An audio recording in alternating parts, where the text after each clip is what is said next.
नमस्कार दोस्तों, स्वागत है आपका हमारे YouTube चैनल में। दोस्तों, आज हम लोग सीटेट दिसंबर 2021 का 7 जनवरी 2022 को आयोजित हुए शिफ्ट 1 प्राइमरी लेवल में EVS यानी पर्यावरण में पूछे गए महत्वपूर्ण प्रश्नों का विस्तृत अध्ययन करेंगे। तो आइए हम लोग शुरू करते हैं। इसमें देखिए, इस पेपर में 61 नंबर प्रश्न से पर्यावरण के महत्वपूर्ण प्रश्न स्टार्ट किए गए हैं। देखिए, सबसे पहला प्रश्न पूछा गया है, लखनऊ रेलवे स्टेशन और नई दिल्ली रेलवे स्टेशन के बीच की दूरी 504 किलोमीटर है। कोई रेलगाड़ी इस दूरी को 7 घंटे में तय करती है। इस रेलगाड़ी की मीटर प्रति सेकंड में औसत चाल क्या है? इस प्रश्न में देखिए 4 ऑप्शन दिया गया है। इसमें पहला ऑप्शन है 72, दूसरा 40, तीसरा 36, चौथा 20।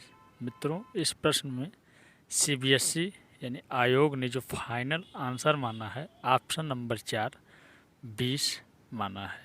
इसके बाद 62 नंबर प्रश्न देखिए, कोई बच्ची यक्ष पर है और वह अपनी सहेली के साथ जो वाई पर स्थित है के साथ खेलना चाहती है। इसके लिए पहले वह ओ पर पहुंचती है, जो यक्ष के ठीक दक्षिण में 40 मीटर की दूरी पर है। इसके पश्चात वह ठीक पूर्व दिशा में 30 मीटर दूरी तय करके ओ से वाई पर पहुंचती है। वाई से यक्ष की दूरी और वाई के सापेक्ष यक्ष की दिशा क्रमशः क्या है? इसमें 4 ऑप्शन दिए गए हैं। पहला ऑप्शन 50 मीटर उत्तर पश्चिम, दूसरा ऑप्शन 50 मीटर उत्तर पूर्व, तीसरा ऑप्शन 70 मीटर उत्तर पूर्व, चौथा ऑप्शन 70 मीटर उत्तर पश्चिम।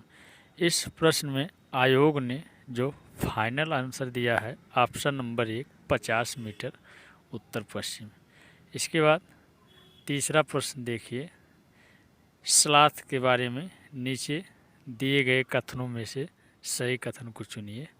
इसमें देखिए 4 कथन दिए गए हैं। पहला कथन है, स्लॉथ लगभग 40 वर्ष तक जीते हैं और अपने जीवन काल में 50 वृक्षों पर घूमने की तकलीफ उठाते हैं। इसके बाद दूसरा स्टेटमेंट है, स्लॉथ लगभग 10 वर्ष तक जीते हैं और अपने जीवन काल में 40 वृक्षों पर घूमने की तकलीफ उठाते हैं। तीसरा ऑप्शन, स्लॉथ लगभग 40 वर्ष तक जीते हैं और अपने जीवन काल में 8 वृक्षों पर घूमने की तकलीफ उठाते हैं। चौथा ऑप्शन है, स्लॉथ लगभग 8 वर्ष तक जीते हैं और अपने जीवन काल में 40 वृक्षों पर घूमने की तकलीफ उठाते हैं। इस प्रश्न में आयोग ने ऑप्शन नंबर 3 को सही माना है। सीटेट की परीक्षा में जानवरों से निश्चित रूप से 1 से 2 प्रश्न पूछा जाता है। इसके बाद चौथा प्रश्न देखिए,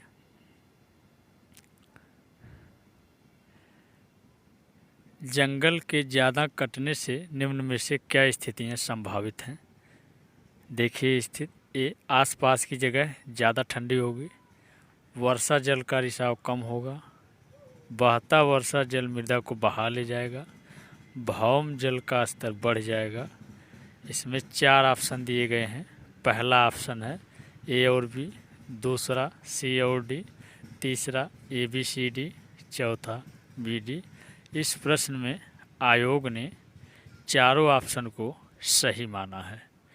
इसके बाद प्रश्न नंबर 65 देखिए, कक्षा 5 की पाठ्य पुस्तक में छपे गोलकुंडा किले के मानचित्र में 1 सेंटीमीटर जमीन पर 110 मीटर की दूरी को दर्शाता है। इस मानचित्र में फतेह दरवाजे से पटनचेरू दरवाजे की दूरी 15.4 सेंटीमीटर है। जमीन पर इन दोनों दरवाज़ों के बीच की दूरी के बीच कम से कम दूरी होगी। इसमें देखिए 4 ऑप्शन दिए गए हैं। पहला 16.94 किलोमीटर, दूसरा 15.40 किलोमीटर, तीसरा 1.694 किलोमीटर, चौथा ऑप्शन 1.540 किलोमीटर। इस प्रश्न में आयोग ने ऑप्शन नंबर 3 यानी 1.694 किलोमीटर सही माना है। इसके बाद 66 नंबर प्रश्न देखिए, राज्यों से प्रश्न निश्चित रूप से सीटेट की परीक्षा में पूछे जाते हैं। इसको आप लोग खूब अच्छे से तैयार कर लीजिए। जैसे देखिए, इसमें पूछा गया है 66 नंबर प्रश्न में, मिजोरम के निकटवर्ती प्रतिवेशी 3 राज्य हैं। इसमें देखिए 4 ऑप्शन दिया गया है। पहला ऑप्शन असम, बिहार, छत्तीसगढ़। दूसरा ऑप्शन बिहार, छत्तीसगढ़, असम। तीसरा ऑप्शन पश्चिम बंगाल, अरुणाचल प्रदेश, असम। चौथा ऑप्शन त्रिपुरा, असम, मणिपुर। तो मित्रों, जो मिजोरम का निकटवर्ती प्रतिवेशी 3 राज्य हैं, तो ऑप्शन नंबर 4 त्रिपुरा, असम और मणिपुर सही है। इसके बाद 67 नंबर प्रश्न देखिए, यह भी राज्यों से ही संबंधित है। भारत के किस राज्य या संघ शासित प्रदेशों में पहाड़ों पर जंगलों के निवासियों की ग्राम सभा यानी पंचायत एक विशेष सभा में लॉटरी निकालकर यह निश्चित करती है कि किस परिवार को उस साल खेती की कितनी ज़मीन मिलेगी? इसमें देखिए 4 ऑप्शन दिया गया है। पहला ऑप्शन लद्दाख, दूसरा मिजोरम, तीसरा अरुणाचल प्रदेश, चौथा झारखंड। तो मित्रों, इस प्रश्न का उत्तर आयोग ने ऑप्शन नंबर 2 मिजोरम सही माना है। इसके बाद 68 नंबर प्रश्न देखिए, माउंट एवरेस्ट नीचे दिए गए किस देश का भाग है? इसमें 4 ऑप्शन है, तिब्बत, नेपाल, भारत, चीन। इस प्रश्न में सही उत्तर ऑप्शन नंबर 2 नेपाल होगा। इसके बाद 69 नंबर प्रश्न देखिए, नीचे दिए गए विकल्पों में उस परिवर्तन को पहचानें जिसे उत्क्रमित किया जा सकता है। पहला ऑप्शन प्लास्टर ऑफ पेरिस की परत बनाना, दूसरा मोम का घोल बनाना, तीसरा दूध से पनीर बनाना, चौथा गाय के गोबर से बायोगैस बनना। तो मित्रों, इस प्रश्न में जो फाइनल उत्तर होगा ऑप्शन नंबर 2 मोम का घोल बनाना होगा। इसके बाद 70 नंबर प्रश्न देखिए, वृक्षों पौधों की जड़ों में पाए जाने वाले नीचे दिए गए कुछ विशिष्ट लक्षणों पर विचार कीजिए। जैसे ए, वृक्ष की लटकती शाखा जैसी दिखाई देने वाली वास्तव में उसकी शाखा नहीं जड़ें होती हैं। जड़ों की लंबाई वृक्ष की ऊंचाई की लगभग 30 गुनी होना। जड़ों द्वारा वृक्ष को मजबूत खंभों की भांति सहारा देना। जड़ों द्वारा खाद्य सामग्री का भंडारण करना। लटकती जड़ों का बढ़ते बढ़ते जमीन के अंदर चले जाना। बरगद के वृक्षों की जड़ों में पाए जाने वाले लक्षण कौन कौन से हैं? इसमें देखिए 4 ऑप्शन दिया गया है। पहला ऑप्शन ए, सी और ई, दूसरा ए, बी, सी, ई, तीसरा ऑप्शन ए, सी और डी, चौथा ऑप्शन ए, बी और ई। तो दोस्तों, इस 70 नंबर प्रश्न में आयोग ने ऑप्शन नंबर 1 ए, सी और ई को सही माना है। इसके बाद 71 नंबर प्रश्न देखिए, किसी विद्यार्थी द्वारा नीचे दिए गए कथन पर विचार कीजिए। मैं जिस जगह से आई हूँ वह एक पहाड़ी इलाका है। हमारे यहाँ बहुत बारिश होती है और बर्फ़ भी पड़ती है। जब ठंड अधिक होती है तो हमें धूप में बैठना अच्छा लगता है। हमारे घर पत्थर तथा लकड़ी से बनते हैं। यह छात्रा कहाँ से आई है? इस प्रश्न में देखिए 4 ऑप्शन दिया गया है। पहला ऑप्शन तिनसुकिया, यह असम में है।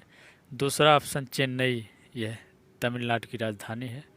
तीसरा ऑप्शन मनाली, यह हिमाचल प्रदेश में है। चौथा ऑप्शन उदयपुर, यह राजस्थान में है। तो इस 71 नंबर प्रश्न का उत्तर ऑप्शन नंबर 3 मनाली, हिमाचल प्रदेश सही होगा। इसके बाद 72 नंबर प्रश्न देखिए, आपकी मित्र कमज़ोर दांत व हड्डियों के कारण अस्वस्थ रहती है।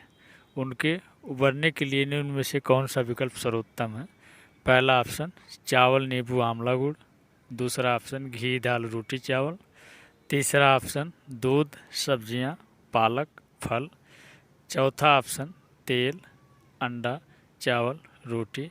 इस प्रश्न में आयोग ने ऑप्शन नंबर 3 दूध, सब्जियां, पालक, फल सही माना है।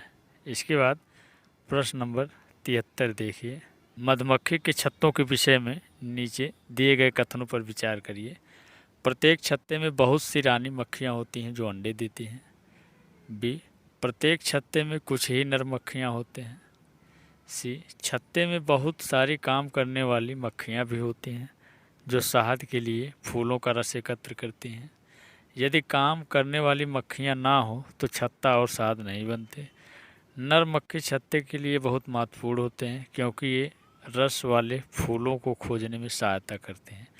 इनमें से सही कथन है। इसमें देखिए 4 ऑप्शन दिया गया है। पहला ऑप्शन ए, सी और ई, दूसरा ऑप्शन ए, बी, सी और डी, तीसरा ऑप्शन बी, सी, डी और ई, चौथा ऑप्शन बी, सी, डी। इस प्रश्न में आयोग ने ऑप्शन नंबर 4 बी, सी और डी को सही माना है। इसके बाद 74 नंबर प्रश्न देखिए। नीचे दी गई उस विशेषता को चुनिए जो नीचे दिए गए सभी जानवरों में पाई जाती है। कछुआ, अजगर, बाज, छिपकली, शहद की मक्खी। ए, शरीर का सल्कों से ढका होना, भूमि पर तथा जल दोनों में रह सकना। सी, अंडे देना। डी, जहरीला होना। सही विकल्प का चुनाव कीजिए। इस प्रश्न में 4 ऑप्शन दिए गए हैं। पहला ए और बी, दूसरा बी और सी, तीसरा सी केवल, चौथा सी और डी। इस प्रश्न में सही उत्तर ऑप्शन नंबर 3 केवल सी होगा। इसके बाद 75 नंबर प्रश्न देखिए। केंचुए के बारे में नीचे दिए गए कथनों पर विचार कीजिए।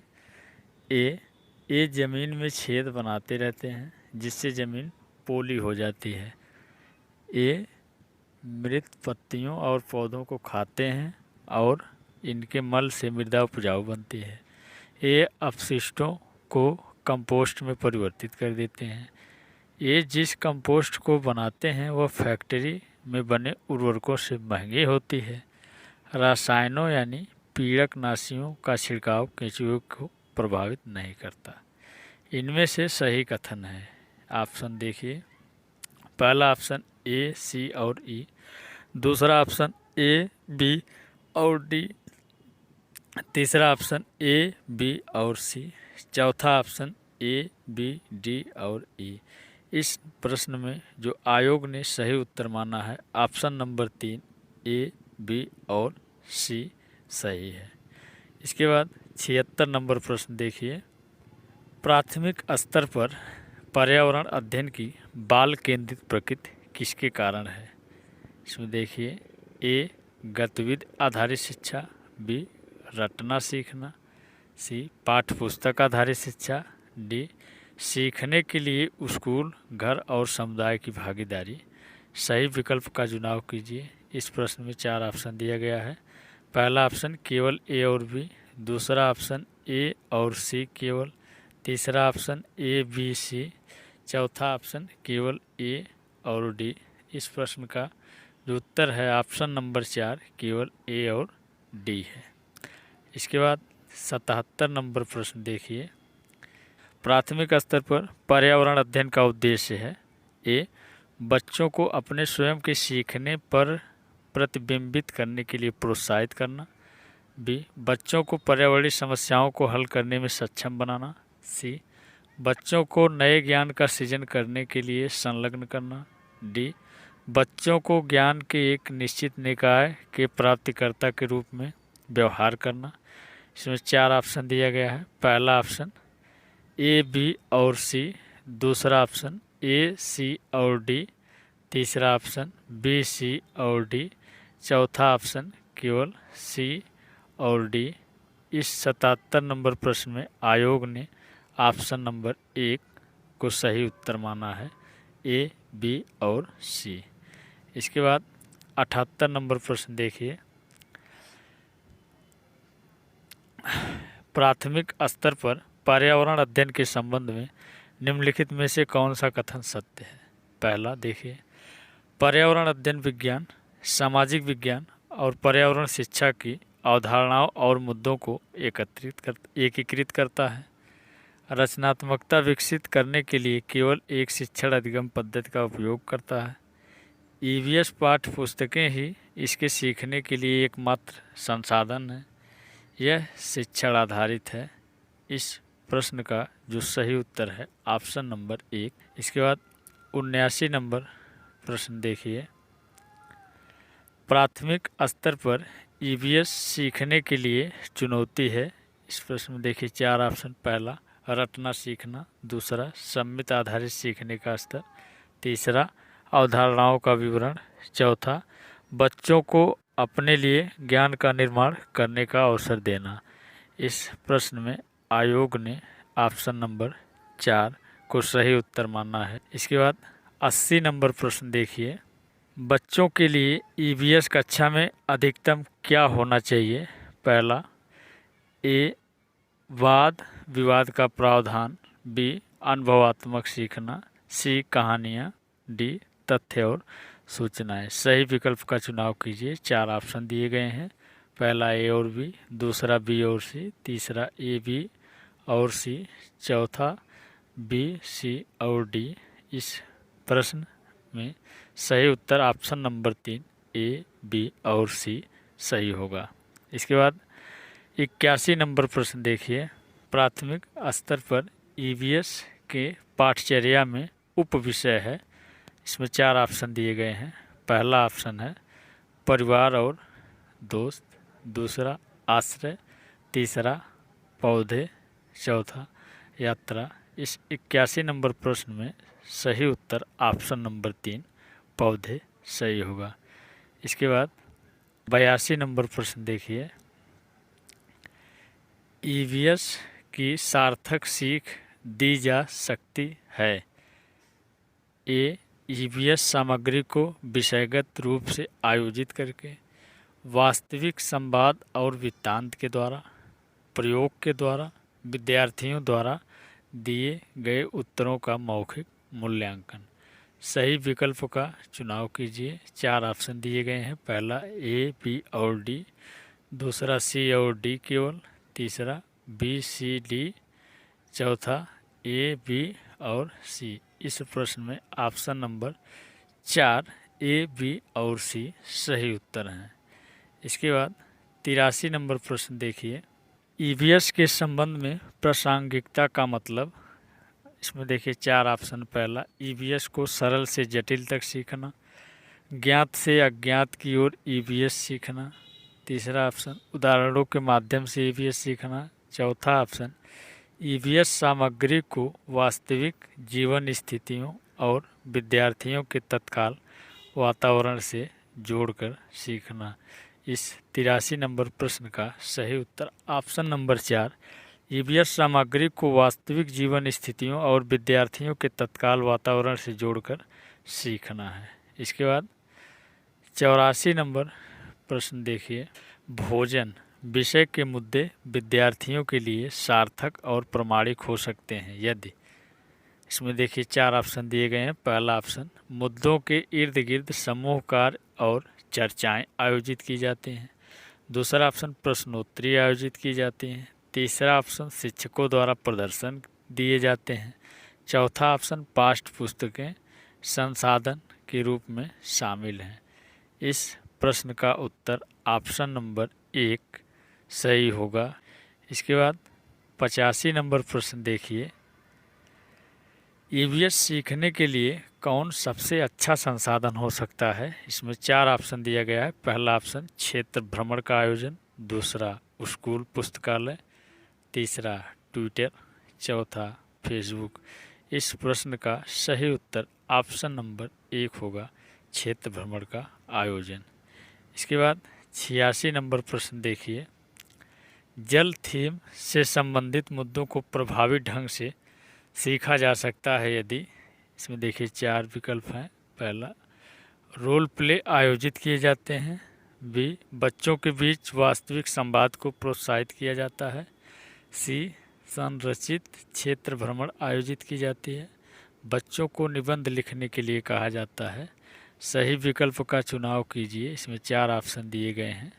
पहला ऑप्शन ए बी और सी, दूसरा सी और डी, तीसरा डी केवल, चौथा केवल सी।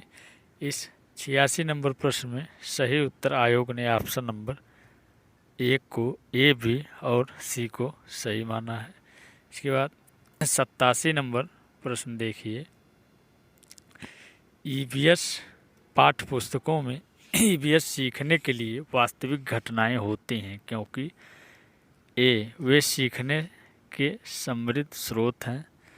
बी, वे बच्चों के लिए प्रासंगिक वातावरण प्रदान करते हैं। सी, वे पहले की परिचित घटनाओं को फिर से देखने का अवसर प्रदान करते हैं। डी, शिक्षक आसानी से ईवीएस की विषयों के आसपास शिक्षण अधिगम प्रक्रिया का संचालन कर सकते हैं।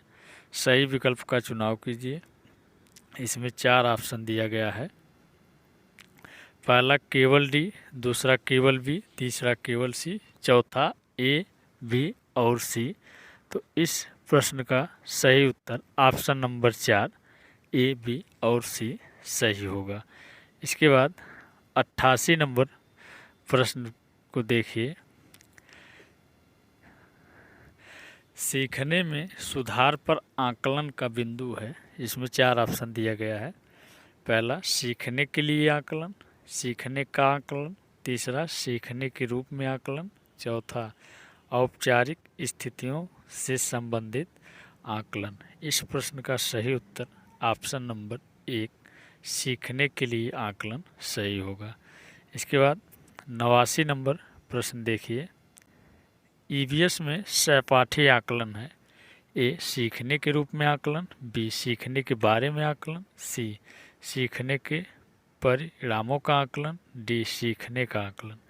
इसमें 4 ऑप्शन दिया गया है। पहला केवल ए, दूसरा केवल सी, तीसरा केवल ए और सी, चौथा ए, सी और डी।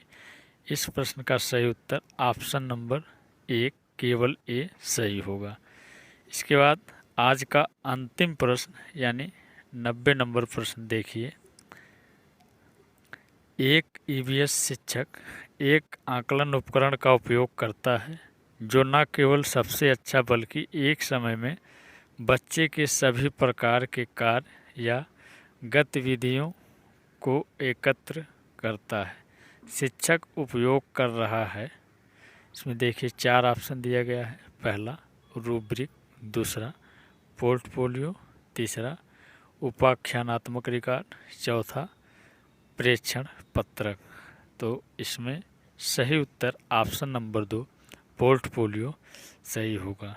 तो मित्रों, ये रहे आज के सीबीएसई सीटेट दिसंबर 2021 जो 7 जनवरी 2022 को आयोजित हुआ था।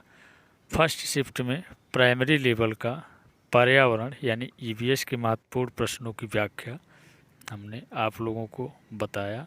तो मित्रों, ऐसे ही नॉलेजफुल वीडियो पाने के लिए हमारे यूट्यूब चैनल से जुड़े रहें एवं हमारे यूट्यूब चैनल को लाइक, शेयर, सब्सक्राइब ज़रूर करें। जय हिंद, वंदे मातरम।